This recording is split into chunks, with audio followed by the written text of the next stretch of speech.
put together in the second half?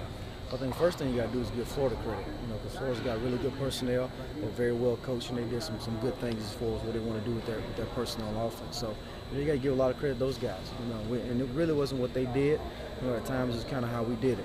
So if we're in a position to make those plays, and I think we make those plays.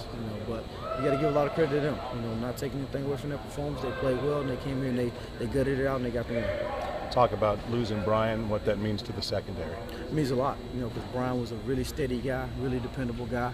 He knew the defense very well, and he was a vocal guy back there. But this is, SEC football and college football. You're going to sustain injuries, and you got to have enough depth where one guy cannot kill you. But he's a big blow. We got a lot of young guys back there, and Brent Brewer's got to answer the challenge this week. Along with Rod Wilson, Derrick McNeil and Walter Order. So we got a lot of guys back there that we feel good about, that we can put in the game, and get us to a game. Coach, you talk about it being on you guys in these other big plays. How much of it is just communication? I mean, guys not thinking they got the call, but not being in the right place, like on Burton's Wildcat or the 3rd and 9. I mean, how much is just being out of position? I don't think it was much as communication. I think is when we lost the edge a couple times. A couple times we had the guy, and we could have tackled him for a big game, but we didn't tackle him, so it was a humongous game. So we had guys in position to make those plays. We just didn't get the job done. It's on the coaches, and the kids got to go out there and do a better job executing.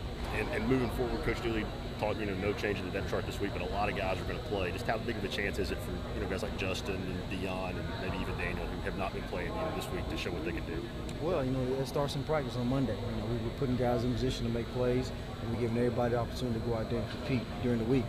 So whoever comes out of the week, and make the most progress and doing the best at those positions are the guys when you get to see the bulk of the reps. But there's a good chance that a lot of the faces that we haven't seen as far as the 3 games concerned, we'll see them this weekend. Are any of the young kids, making decided progress? I know it's kind of tough when game week comes and you're just getting ready for an opponent instead of just giving the right work. Are Dion or Daniel, any of those guys showing strides? Yeah, they are. They are. Along with Ladera, all those guys are making progress. So we got to do a good job of wrapping in their development and making sure they're ready to play come Saturday, and we're doing it. So they're going to be getting into the mix pretty soon and getting a chance to go out there and show everybody what they can do. With the shuffle at safety, do you guys have to change much schematically with Brent and Byron just being different kind of players, or just kind of roll?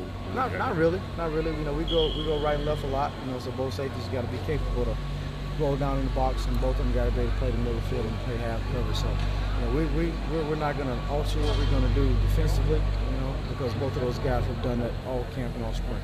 And I don't know a ton about Akron, but just looking at the stats, it looks like they spread it out and throw the ball around a lot. Just for you guys this week, how much of a challenge is that? It's a humongous challenge because those guys are really balanced in what they do.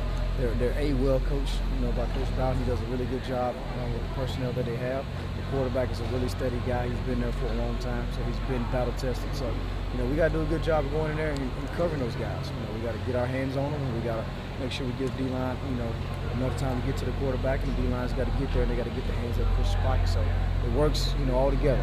We got a really good challenge in the secondary, but it's a great challenge. We look forward to it, because they're gonna put the ball in the air a lot, so we may get a chance to make some plays. And just from what little I know, it looks like they'll try to, just free guys up and moving on short routes and put a premium on tackling in space. Is that accurate? Just how much of a focus is that this week? It's extremely accurate. Anytime you're a spread offense, you want to go no huddle and you want to go fast, so you want to get maximum reps out of the game. So they put a premium on getting the ball out fast and making you tackle in space. So that would be very, very accurate. Thank you, Coach.